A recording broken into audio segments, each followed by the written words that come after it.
হনুমানের খাবারটা পছন্দ হলো না জন্য দেখো আমার সঙ্গে কি হলো। আর আমরা বন্দে ভারতে করে কোথায় বা যাচ্ছি, তো অবশ্যই তোমরা সম্পূর্ণ ব্লগটা দেখতে থাকো, তাহলেই বুঝতে পারবে। আশা করছি তোমাদেরও খুব ভালো লাগবে। A few moments later. Hello everyone, welcome back to my channel অভিপ্রিয়ার লাইফস্টাইলে আরও একটি নতুন ব্লগে সবাইকে স্বাগত। আশা করছি তোমরা সবাই খুব ভালো আছো, আর আমিও কিন্তু খুবই ভালো আছি। তো আজকের ব্লগটা খুব সকাল সকাল শুরু করেছি, মানে একদম বাসি কাজ থেকে শুরু করে রাত পর্যন্ত আজকে আমি ব্লগ ভিডিওটা দেব। আশা করছি তোমরা পুরো ভিডিওটা দেখবে, আর যদি ভালো লাগে অবশ্যই একটা লাইক, একটা কমেন্ট, আর তার সাথে সবাই একটু সাবস্ক্রাইব করে দেবে চ্যানেল। আর আজ একদম অনেকটা সকালে ঘুম থেকে উঠেছিলাম, কারণ প্রচুর কাঁচা ধোয়া বের করেছি। আর অনেকটা সকালে যদি না উঠি তাহলে তো জল চলে যাবে, আর আমার কাঁচা ধোয়াও সম্পূর্ণ হবে না। আজকে এখনো পর্যন্ত মা ঘুম থেকে ওঠেনি, আর আমি মাকে এখনো পর্যন্ত ডাকিনি। তো জানি না কখন ঘুমিয়েছে রাতে, আর মা রাতে ঘুম খুব একটা নাকি কম হয়, তো যার জন্য সকাল সকাল আমি আর ডাকিনি।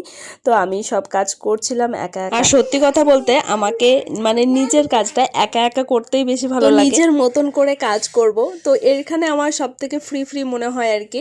তো ঠিক আছে, স্বাধীনতা বোধ করি। আর ওইদিকে মা যদি আমাকে দেখে যে আমি কাজ করছি, তখন এসে আমার হাতে হাতে কাজ করা শুরু করে দেবে।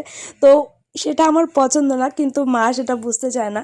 মা ভাবে যে আমি একা একা কেন, বৌমা একা একা কেন কাজ করছে, আমিও একটু হাতে হাতে করে দিই, তাহলে দুজনের সুবিধা হবে। সেখানেই আমার একটু বেশি অসুবিধা হয়ে যায়, কারণ আমি কোন কাজটা করব বা সেই কাজটা করলে বা আমার মা কী ভাবে বা শাশুড়ি মা কী ভাবে, তো সেটাই একটুখানি অসুবিধা হয়ে যায়। তো দেখো আমার কাঁচা ধোয়া করতে করতে মা তখন উঠে গেছিলো, তো মা বসে আছে আর আমাকে বলছিল এতক্ষণ ধরে তুমি উঠেছো, আমাকে ডাকুনি কেন, কতটা বেলা হয়েছে, একা একা কাজগুলো করছো।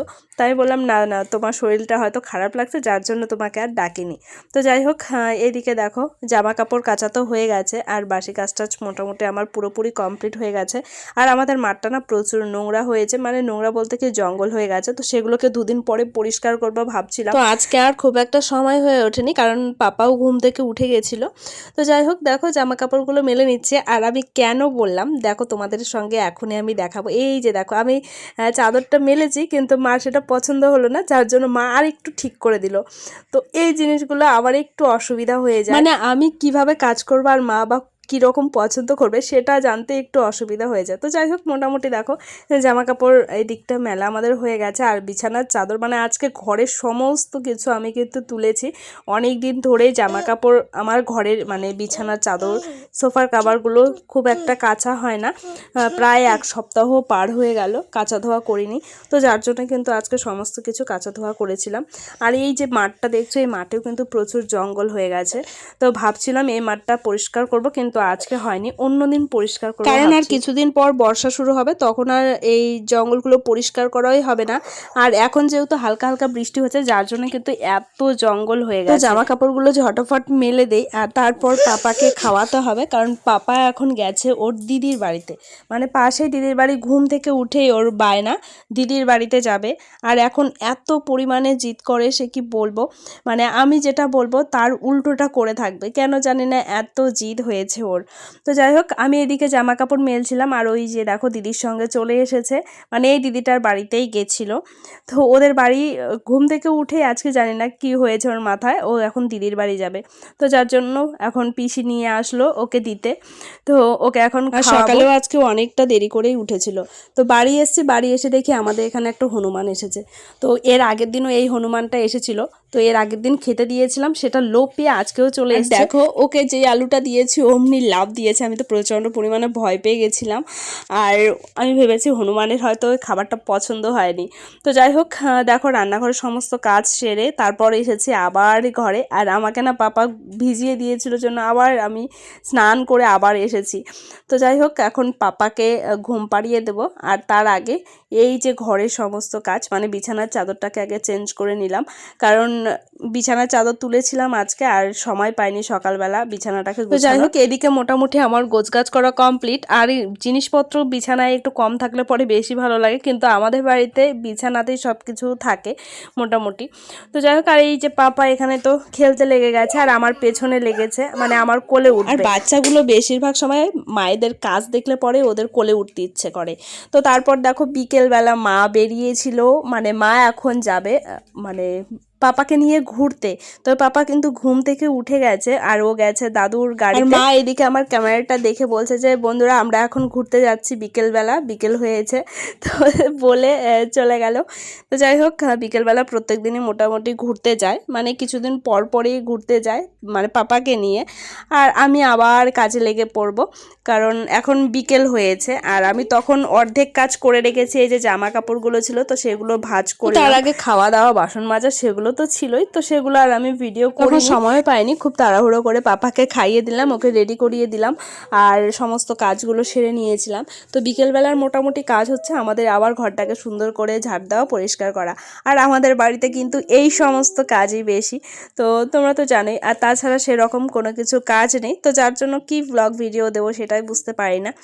তো যাই হোক বিকেলের কাজ সেটা তো করতেই হবে। আর একটু পরে আমাদের প্রার্থনা শুরু হবে, তো যার জন্য প্রার্থনা শুরু হওয়ার আগে আমাদের সমস্ত কাজকর্ম করে আবার গা ধুয়ে তারপর কিন্তু ঠাকুর ঘরে যেতে হয়।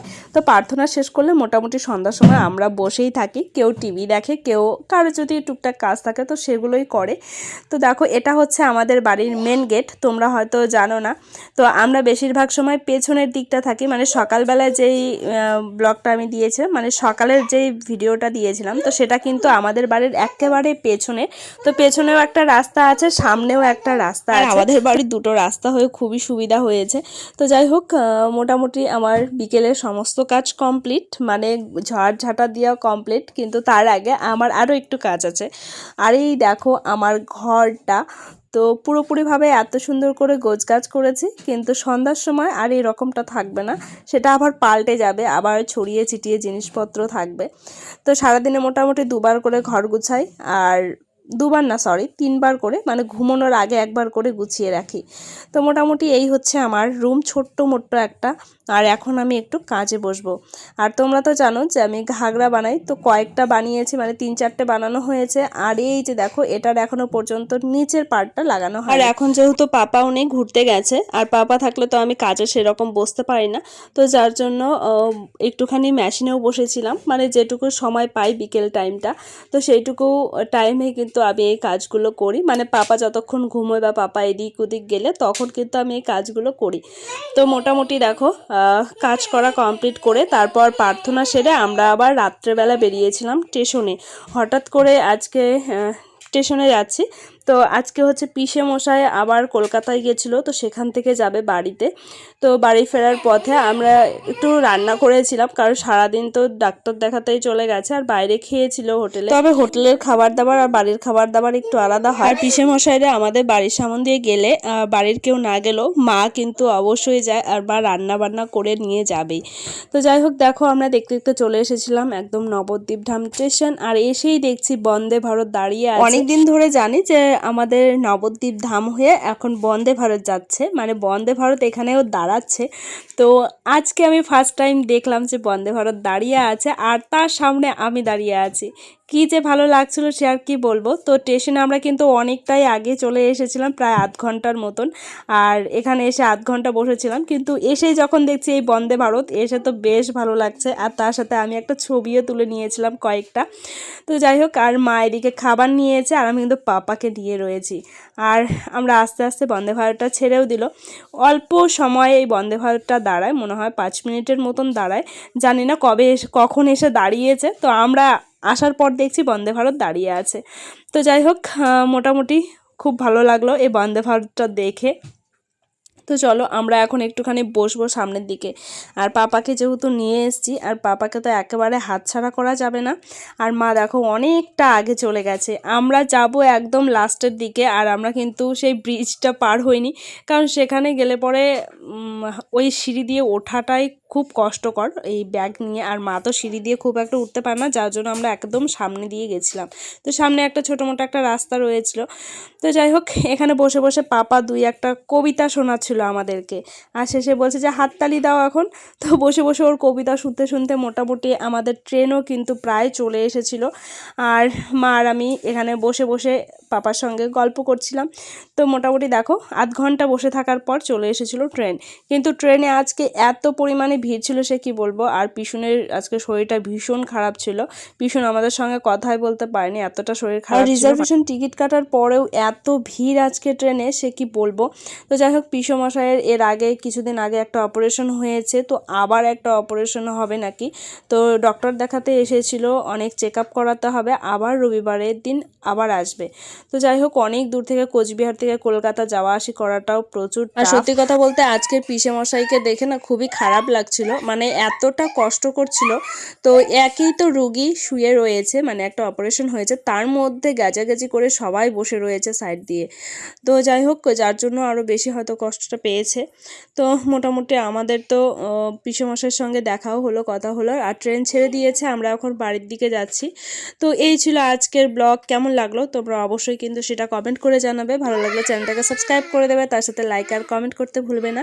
তো চলো দেখা হচ্ছে আরও একটা নেক্সট ভিডিও নিয়ে। তো ততক্ষণে তোমরা সবাই ভালো থেকো, সুস্থ থেকো, টাটা সবাইকে।